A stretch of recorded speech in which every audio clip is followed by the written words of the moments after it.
Gertrude est très triste car son petit chat Flock est parti pour un monde meilleur. Il était déjà très vieux et il est mort de cause naturelle. Mais Gertrude n'était pas résignée au départ de son compagnon. Le jour où elle est allée l'enterrer, elle était très mécontente contre Dieu d'avoir emporté Flock loin d'elle. Alors elle a tempêté avec rancœur vers le ciel, exigeant une réponse. Curieusement, elle aperçoit quelque chose là-haut. Elle pense voir un avion ou un oiseau, mais c'était en fait un cahier qui tombe au sol. Elle court voir ce que c'était, se demandant s'il serait tombé d'un avion ou d'un hélicoptère. Elle ramasse l'objet et il est écrit sur la couverture. Life Note. Elle avait déjà entendu parler du Death Note dans l'anime, mais Life Note semblait être une mauvaise blague qu'on lui faisait. Pourtant, qui aurait pu faire ça? Juste à un moment aussi délicat pour elle. Alors, elle l'a ouvert et il y avait quelques instructions sur la façon de l'utiliser. Le porteur de ce cahier peut ramener n'importe quel défunt à la vie simplement en écrivant son nom et en imaginant l'image de la personne dans son esprit. Encore incrédule face à cela, Gertrude a pris le Life Note, l'a mis sous son bras et est rentrée à la maison. Pendant la nuit, elle n'arrivait pas à dormir. Elle s'est donc levée et a observé le cahier. Elle a écrit le nom de son animal de compagnie, juste pour tester. Après tout, qu'est-ce que ça lui coûtait, n'est-ce pas? Et quand elle a terminé, rien ne s'est passé. Évidemment, qu'est-ce qu'elle espérait? Elle s'est sentie idiote. Soudain, elle entend un miaulement venant de l'extérieur de sa maison. Lorsqu'elle ouvre la fenêtre, c'était vraiment Flock. Mon Dieu, comment une chose pareille peut-elle arriver? Elle a serré son animal dans ses bras et était très heureuse de son retour. Flock est revenu d'entre les morts de façon inexplicable.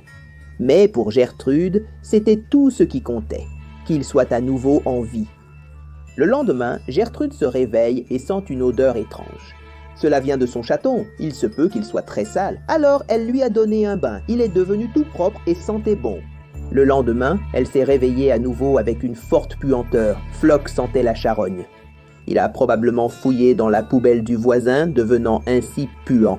Elle a de nouveau donné un bain à son chat, mais quand elle a passé le savon sur la patte, elle est tombée.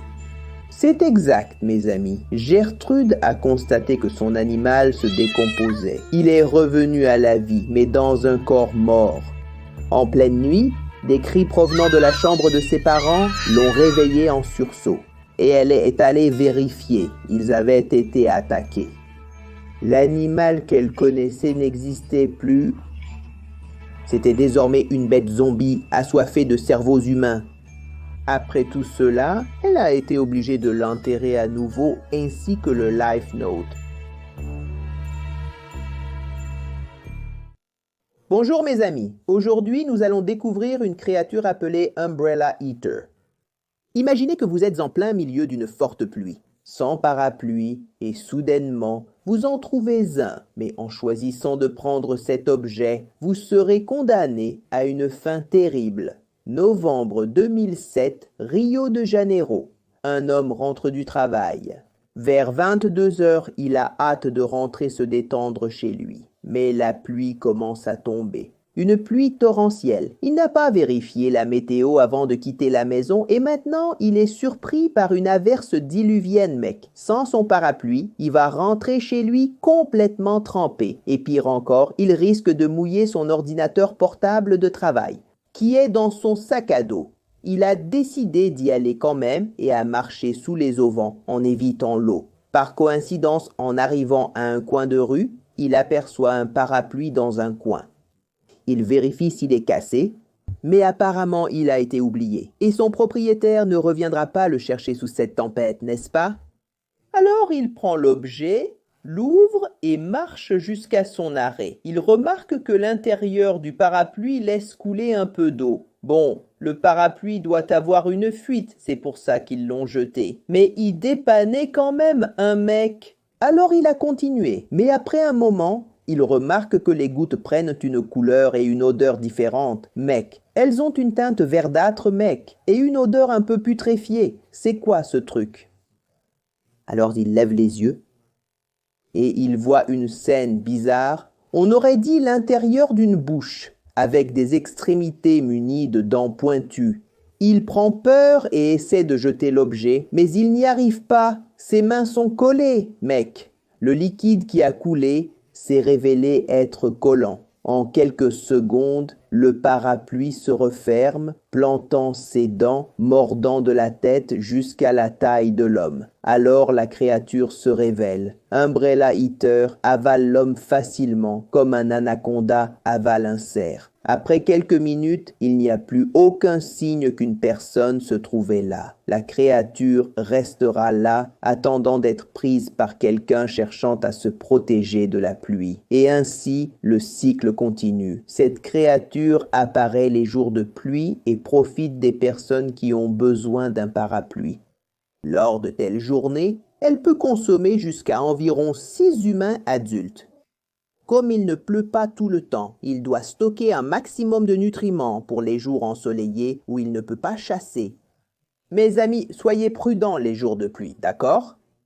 Il se peut que mangeurs de parapluies vous attendent. Une nuit, un homme était dans son chalet, se préparant à dormir, et soudain, il a entendu la porte se fermer. Il est allé à la fenêtre et a vu son fils, Géraldinho, marcher dans le jardin. Étrange, que fait-il réveillé à cette heure-ci? Il a appelé le garçon et il ne répondait pas. Il continuait à marcher jusqu'à la clôture au bout du jardin. Quand il s'est approché et a touché son épaule, « Papa, qu'est-ce que vous faites ici ?»« C'est moi qui te demande pourquoi tu ne dors pas, Géraldinho. » Et le garçon n'arrive pas à répondre pourquoi il est dehors. Le lendemain, la même chose se produit et le père intercepte le garçon à la porte. « Où vas-tu, mon fils? J'ai entendu un appel venant du jardin. Qui t'a appelé? » Le lapin qui parle. « Et qu'est-ce qu'il veut de toi? » Il habite dans un trou dans notre jardin. Il m'a invité à visiter son monde. Il a dit que là-bas, c'est un monde fantastique et qu'il a déjà emmené plusieurs enfants. Il ne manque plus que moi dans cette aventure.